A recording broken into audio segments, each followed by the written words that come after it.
Ready 1 2 3 start. ಮಾನ್ಯ ಅಧ್ಯಕ್ಷಣಿಯವರೇ, ಮಹಿಳಾ ಮತ್ತು ಮಕ್ಕಳ ಕಲ್ಯಾಣ ಇಲಾಖೆಯ ವಾರ್ಷಿಕ ವರದಿಯನ್ನು ಈ ಸಭೆಯ ಮುಂದಿಡಲಾಗಿದೆ. ಈ ವರದಿಯಲ್ಲಿರುವ ಪ್ರಮುಖ ಶಿರೋನಾಮೆಗಳ ಕೆಳಗಡೆ ಹಣ ಖರ್ಚು ಮಾಡಿರುವುದರಿಂದ ಏನು ಸಾಧನೆಯಾಗಿದೆ ಎನ್ನುವುದನ್ನು ನೋಡಿದಾಗ ಇಲಾಖೆಯಲ್ಲಿ ಹೆಚ್ಚಿನ ದಕ್ಷತೆಯಲ್ಲಿ ಕೆಲಸ ನಡೆದಿದೆ ಎಂದು ನನಗನಿಸುವುದಿಲ್ಲ. ಅಂತಾರಾಷ್ಟ್ರೀಯ ಮಕ್ಕಳ ವರ್ಷದಲ್ಲಿ ಮಕ್ಕಳ ಅಭಿವೃದ್ಧಿಗಾಗಿ ಹೆಚ್ಚು ಹಣ ಒದಗಿಸಬೇಕಾಗಿತ್ತು. ಆದರೂ ಒದಗಿಸಿಲ್ಲ. ಈಗ ಕೊಟ್ಟಿರುವ ಹಣ ಬಹಳ ಕಡಿಮೆ. ಆದಾದರೂ ಎಷ್ಟರ ಮಟ್ಟಿಗೆ ಸದ್ವಿನಿಯೋಗವಾಗುತ್ತಿದೆ ಎನ್ನುವುದನ್ನು ನಾವು ನೋಡಬೇಕಾಗಿದೆ. Next para. ಇನ್ನು ಅಂತಾರಾಷ್ಟ್ರೀಯ ಮಹಿಳಾ ವರ್ಷದಲ್ಲಿ ಹೆಣ್ಣು ಮಕ್ಕಳ ಸುಧಾರಣೆ ಬಗ್ಗೆ ಬಹಳ ಜನ ಬಹಳಷ್ಟು ಭಾಷಣ ಮಾಡಿದರು. ಆದರೆ ಸುಧಾರಣೆಯಾದದ್ದು ಮಾತ್ರ ಏನೇನೂ ಇಲ್ಲ. ನಮ್ಮ ಶಾಸನ ಸಭೆಯನ್ನು ದೃಷ್ಟಿಯಲ್ಲಿಟ್ಟುಕೊಂಡು ನೋಡುವುದಾದರೆ ಹಿಂದಿನ ಸಲ ಈ ಸಭೆಯ ಅಧ್ಯಕ್ಷರಾಗಿ ಒಬ್ಬ ಮಹಿಳೆ ಇದ್ದರು ಮತ್ತು ರಾಜ್ಯದ ಸಂಪುಟ ದರ್ಜೆಯ ಸಚಿವೆಯೊಬ್ಬರಿದ್ದರು. ಆದರೆ ಈ ಸಲ ಒಬ್ಬ ಮಹಿಳೆಯನ್ನು ಮಾತ್ರ ಈ ಸಭೆಯ ಉಪಾಧ್ಯಕ್ಷರನ್ನಾಗಿ ಮಾಡಲಾಗಿದೆ ಮತ್ತು ಒಬ್ಬರೇ ಒಬ್ಬರು ರಾಜ್ಯ ಸಚಿವರು ಮಹಿಳೆಯಾಗಿದ್ದಾರೆ. ಇದನ್ನೆಲ್ಲ ನೋಡಿದಾಗ ಮಹಿಳಾ ವರ್ಷವಾದ ಮೇಲೆ ಮಹಿಳೆಯರು ಸಾಧ್ಯವಾದಷ್ಟು ಹಿಂದೆ ಹೋಗುತ್ತಿದ್ದಾರೆ. ತಮ್ಮ ಪ್ರಾತಿನಿಧಿಕ ಸ್ಥಾನವನ್ನು ಕಳೆದುಕೊಳ್ಳುತ್ತಿದ್ದಾರೆ ಎಂದು ಅನಿಸುತ್ತದೆ. ಎರಡನೆಯದಾಗಿ ಹೇಳುವುದಾದರೆ ಮಹಿಳಾ ಮತ್ತು ಶಿಶು ಕಲ್ಯಾಣ ಕಚೇರಿಯಲ್ಲಿ ಮೇಲಿನ ಹುದ್ದೆಯಲ್ಲಿರುವವರು ಹೆಚ್ಚು ಮಂದಿ ಪುರುಷರು.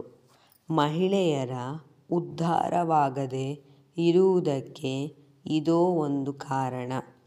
ಈ ಕಚೇರಿಯಲ್ಲಿ ಮುಖ್ಯ ಹುದ್ದೆಯಲ್ಲಿರುವುದಕ್ಕೆ ಯೋಗ್ಯರಾದ ಹೆಣ್ಣು ಮಕ್ಕಳು ನಮ್ಮ ರಾಜ್ಯದಲ್ಲಿಲ್ಲವೇ?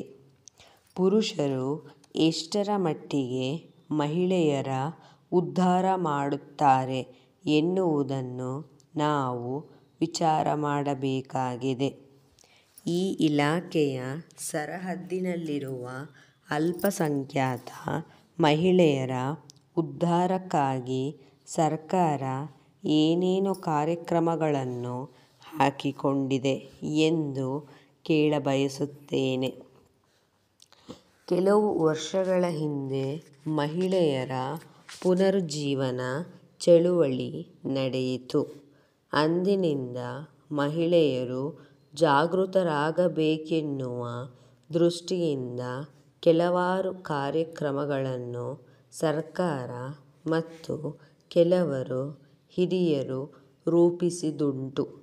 ಆದರೆ ಈ ಕಾರ್ಯಕ್ರಮಗಳ ಫಲ ಹೆಣ್ಣು ಮಕ್ಕಳಿಗೆ ಯಾವ ರೀತಿ ಮುಟ್ಟಬೇಕಾಗಿತ್ತೋ ಆ ರೀತಿ ಮುಟ್ಟುತ್ತಿಲ್ಲ. ಈ ದಿಶೆಯಲ್ಲಿ ನಮ್ಮ ಮಹಿಳಾ ಮತ್ತು ಶಿಶು ಕಲ್ಯಾಣ ಇಲಾಖೆಯವರು ವಿಚಾರ ಮಂಡಿಸುವವರೇ ಎಂದು ಹೇಳಲು ಇಷ್ಟಪಡುತ್ತೇನೆ.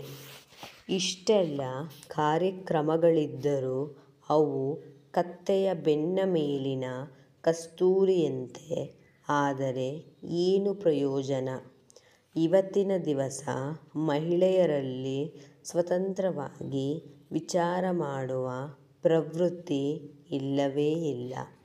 ಆದುದರಿಂದ ನಮ್ಮ ಸಮಾಜದಲ್ಲಿ ಪುರುಷರಷ್ಟೇ ಜವಾಬ್ದಾರಿ ಮತ್ತು ಸ್ಥಾನಮಾನಗಳು ಮಹಿಳೆಯರಿಗೂ ಇವೆ ಎನ್ನುವ ವಿಚಾರವಂತಿಕೆಯನ್ನು ಅವರಲ್ಲಿ ಬೆಳೆಸಬೇಕೆಂದು ಹೇಳುತ್ತೇನೆ.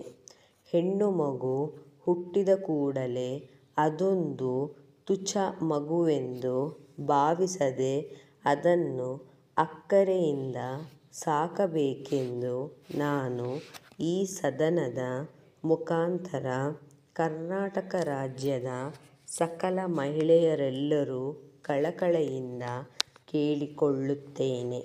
ಮಹಿಳಾ ಕಲ್ಯಾಣ ಇಲಾಖೆಯವರು ಹೆಚ್ಚಾಗಿ ಮಕ್ಕಳ ಅಭಿವೃದ್ಧಿಗಾಗಿ ಉತ್ತಮವಾದ ಕಾರ್ಯಕ್ರಮಗಳನ್ನು ಹಾಕಿಕೊಂಡು ಅವುಗಳನ್ನು ಚಾಚೂ ತಪ್ಪದೆ ಕಾರ್ಯಗತ ಮಾಡಬೇಕೆಂದು ಹೇಳಬಯಸುತ್ತೇನೆ. ಹೆಣ್ಣು ಮಕ್ಕಳಲ್ಲಿ ನಾವು ಗುಲಾಮರು ಎನ್ನುವ ಭಾವನೆ ಏನಿದೆ ಅದು ಹೋಗುವಂತಾಗಲು ಅವರಿಗೆ ಸೂಕ್ತ ತಿಳುವಳಿಕೆ ನೀಡುವ ಕಾರ್ಯಕ್ರಮಗಳನ್ನು ಹಾಕಿಕೊಳ್ಳಬೇಕು. ಇವತ್ತು ವಿದ್ಯಾವಂತ ಮಹಿಳೆಯರು ಏನೋ ಸ್ವಲ್ಪ ಮಟ್ಟಿಗೆ ಸುಧಾರಿಸಿದ್ದಾರೆ. ಆದರೂ ಹೆಚ್ಚಿನ ಪ್ರಮಾಣದಲ್ಲಿ ನಾವು ಗಂಡಸರ ಗುಲಾಮರು ಹಾಗೂ ಪರಾವಲಂಬಿಗಳು ಎನ್ನುವ ಭಾವನೆ ಇದೆ. ಅವರಲ್ಲಿರತಕ್ಕ ಇಂಥ ವಿಚಾರ ಸರಣಿಯನ್ನು ಬದಲಾವಣೆ ಮಾಡಲು ಸಿನಿಮಾಗಳ ಮಾಧ್ಯಮ ಮತ್ತು ರೇಡಿಯೋಗಳ ಮೂಲಕ ಕಾರ್ಯಕ್ರಮಗಳನ್ನು ಹಾಕಿಕೊಳ್ಳಬೇಕು. ನಾವು ಮಾಡಬೇಕೆಂಬ ಮನೋಭಾವನೆ ಅವರಲ್ಲಿ ಮೂಡುವಂತಾಗಬೇಕು. ಸಮಾಜದ ಒಳಿತಿಗಾಗಿ ಪುರುಷರು ಒಬ್ಬರೇ ದುಡಿದರೆ ಆಗುವುದಿಲ್ಲ. ಪುರುಷರು ಮತ್ತು ಸ್ತ್ರೀಯರು ಕೂಡಿ ದುಡಿದರೆ ಆ ಮೂಲಕ ದೇಶ ಉದ್ಧಾರವಾಗಲಿಕ್ಕೆ ಸಾಧ್ಯವಿದೆ.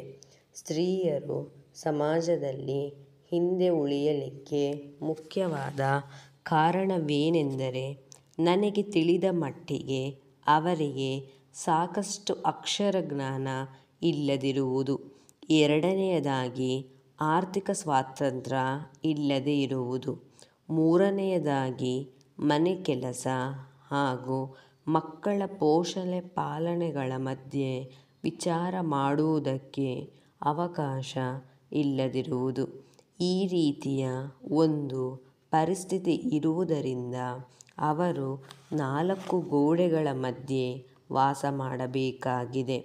ಅವರಲ್ಲಿ ವಿಚಾರವಂತಿಕೆ ಬೆಳೆಯಬೇಕಾದರೆ ಅವರೆಲ್ಲರಿಗೂ ಮೊದಲು ಅಕ್ಷರ ಜ್ಞಾನ ಹಾಗೂ ಒಳ್ಳೆಯ ತಿಳುವಳಿಕೆ ನೀಡಬೇಕು.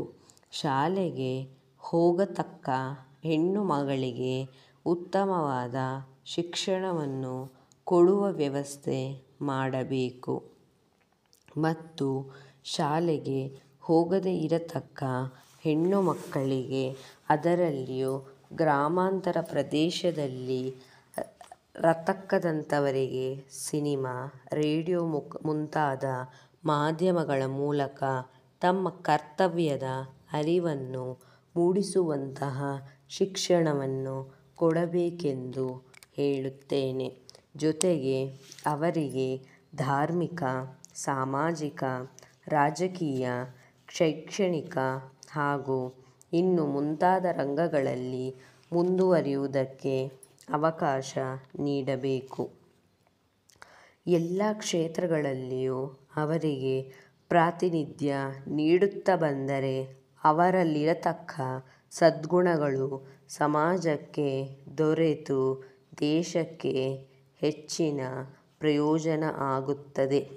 ಈ ದಿಸೆಯಲ್ಲಿ ಸಂಬಂಧಪಟ್ಟ ಮಂತ್ರಿಗಳು ಸೂಕ್ತ ಯೋಜನೆಗಳನ್ನು ಹಾಕಿಕೊಳ್ಳಬೇಕೆಂದು ಕೇಳಿಕೊಳ್ಳುತ್ತೇನೆ. ಮಾನ್ಯರೇ, ನಾವು ಕರ್ನಾಟಕ ರಾಜ್ಯದಲ್ಲಿ ಉತ್ತಮ ಆಹಾರ ಪದಾರ್ಥಗಳ ದಾಸ್ತಾನುಗಾರರಾಗಿ ಮತ್ತು ಅಧಿಕೃತ ಮಾರಾಟಗಾರರಾಗಿ ನೇಮಿಸಲ್ಪಟ್ಟಿದ್ದೇವೆ ಎಂದು ತಿಳಿಸಲು ಹರ್ಷಿಸುತ್ತೇವೆ. ನಮ್ಮ ರಾಜ್ಯದ ಎಲ್ಲ ಕೇಂದ್ರಗಳಲ್ಲಿ ಆಹಾರ ಪದಾರ್ಥಗಳನ್ನು ಮಾರಾಟ ಮಾಡುವುದಕ್ಕಾಗಿ ಪ್ರತಿನಿಧಿಗಳನ್ನು ನೇಮಿಸಲು ನಾವು ಈಗಾಗಲೇ ಪ್ರಮುಖ ಪತ್ರಿಕೆಯಲ್ಲಿ ಜಾಹೀರಾತು ಕೊಟ್ಟಿರುತ್ತೇವೆ. ಇತ್ತೀಚೆಗೆ ನಿಮ್ಮ ಊರಿಗೆ ಭೇಟಿ ಕೊಟ್ಟಿದ್ದ ನಮ್ಮ ಸಂಸ್ಥೆಯ ಪಾಲುದಾರರು ನಮ್ಮ ಕಂಪನಿಯ ತಯಾರಿಕೆಯ ಬಗ್ಗೆ ನೀವು ತಳೆದಿರುವ ಆಸಕ್ತಿಯನ್ನು ಗಮನಿಸಿ ನಿಮಗೆ ಪತ್ರ ಬರೆಯಲು ತಿಳಿಸಿರುತ್ತಾರೆ. ಮತ್ತೊಂದು ವಿಷಯವೇನೆಂದರೆ, ನಾವು ಆಹಾರ ಪದಾರ್ಥಗಳ ಜೊತೆಗೆ ಇನ್ನೂ ಅನೇಕ ಬಗೆಯ ಗೃಹ ಬಳಕೆಯ ಸಲಕರಣೆಗಳಿಗೂ ದಾಸ್ತಾನುದಾರರಾಗಿದ್ದೇವೆ. ಇವುಗಳ ವಿವರಣೆಯನ್ನು ಈ ಪತ್ರದೊಂದಿಗೆ ಕಳುಹಿಸುತ್ತಿದ್ದೇವೆ. ಇವೆಲ್ಲವೂ ಸಹ ನಮ್ಮ ರಾಜ್ಯದಲ್ಲಿ ಹೆಸರಾಂತ ಸಂಸ್ಥೆಯ ತಯಾರಿಕೆಯಾಗಿದ್ದು ಉತ್ತಮ ಗುಣಮಟ್ಟದಿಂದ ಕೂಡಿವೆ. ಇವುಗಳ ಸ್ಯಾಂಪಲ್ ಪ್ಯಾಕೆಟ್ಗಳನ್ನು ತಾವು ತರಿಸಿಕೊಂಡು ಪರಿಶೀಲನೆ ಮಾಡಿದ ನಂತರ ಇವುಗಳನ್ನು ನಿಮ್ಮ ಜಿಲ್ಲೆಯಲ್ಲಿ ಜನಪ್ರಿಯಗೊಳಿಸುವ ಆಶ್ವಾಸನೆ ಕೊಟ್ಟಲ್ಲಿ ಈ ವಸ್ತುಗಳ ಮಾರಾಟಕ್ಕೆ ತಮ್ಮನ್ನು ಪ್ರತಿನಿಧಿಯಾಗಿ ನೇಮಿಸಲು ಯೋಚಿಸಿದ್ದೇವೆ. ಕಾರಣವೇನೆಂದರೆ, ಈ ಹೊಸ ತಯಾರಿಕೆಗಳನ್ನು ಜನಪ್ರಿಯಗೊಳಿಸಲು ಸಾಧ್ಯವಾದ ಪ್ರಯತ್ನಗಳನ್ನು ಮಾಡುತ್ತಿದ್ದೇವೆ. ನೀವು ನಮ್ಮಿಂದ ಪಡೆಯುವ ಎಲ್ಲ ದಾಸ್ತಾನಿಗೂ ಶೇಕಡಾ 20% ಕಮಿಷನ್ ಕೊಡುತ್ತೇವೆ. ಅಲ್ಲದೆ ಈ ವಸ್ತುಗಳನ್ನು ಜನಪ್ರಿಯಗೊಳಿಸಲು ಹಾಗೂ ಇವುಗಳ ಮಾರಾಟ ಹೆಚ್ಚಾಗುವಂತೆ ಮಾಡಲು ನೀವು ನಿಮ್ಮ ಜಿಲ್ಲೆಯಲ್ಲಿ ಕೈಗೊಳ್ಳುವ ಎಲ್ಲ ಪ್ರವಾಸದ ವೆಚ್ಚವನ್ನೂ ಸಹ ನಾವೇ ವಹಿಸುತ್ತೇವೆ. ಇಷ್ಟೇ ಅಲ್ಲದೆ ಯಾವುದೇ ಕಾರಣದಿಂದ ನಿಮ್ಮಲ್ಲಿ ಮಾರಾಟವಾಗದೆ ಉಳಿಯಬಹುದಾದ ದಾಸ್ತಾನನ್ನು ನಾವು ಹಿಂದಕ್ಕೆ ಪಡೆಯಲು ಸಿದ್ಧರಿದ್ದೇವೆ. ನಿಮ್ಮ ಪ್ರಯತ್ನಗಳಲ್ಲಿ ನೀವು ಸಫಲರಾಗಿ ನೀವು ನಮ್ಮೊಂದಿಗೆ ಒಪ್ಪಂದಕ್ಕೆ ಬಂದ 3 ವರ್ಷಗಳ ಒಳಗೆ ನಿಮ್ಮ ಜಿಲ್ಲೆಯಿಂದ ನಮಗೆ ಬರತಕ್ಕ ಆದೇಶಗಳು 1,00,000 ರೂಪಾಯಿಗಳ ಗುರಿಯನ್ನು ತಲುಪಿದ್ದಲ್ಲಿ ನಮ್ಮ ಸಂಸ್ಥೆಯ ಖರ್ಚಿನಲ್ಲಿ ಒಂದು ವಾಹನವನ್ನು ಸಹ ಕೊಡಲು ಒಪ್ಪುತ್ತೇವೆ. ಈ ಮೇಲೆ ತಿಳಿಸಿರುವ ಷರತ್ತುಗಳು ತಮಗೆ ಒಪ್ಪಿಗೆಯಾದಲ್ಲಿ ಈ ಪತ್ರದೊಂದಿಗೆ ಕಳುಹಿಸಿರುವ ಒಪ್ಪಂದದ ಪತ್ರಕ್ಕೆ ಸಹಿ ಮಾಡಿ ಕಳುಹಿಸಿ. ಈ ಬಗ್ಗೆ ನಿಮಗೆ ಇನ್ನೂ ಹೆಚ್ಚಿನ ವಿವರಗಳು ಅಗತ್ಯವೆಂದು ಕಂಡುಬಂದರೆ ನಮ್ಮ ಕಚೇರಿಗೆ ಭೇಟಿ ಕೊಟ್ಟು ವಿವರಗಳನ್ನು ಪಡೆಯಬಹುದು. ತಮ್ಮ ವಿಶ್ವಾಸಿ ಆ. ನವೀನ್ ಜ್ಯೋತಿರಾಜ್.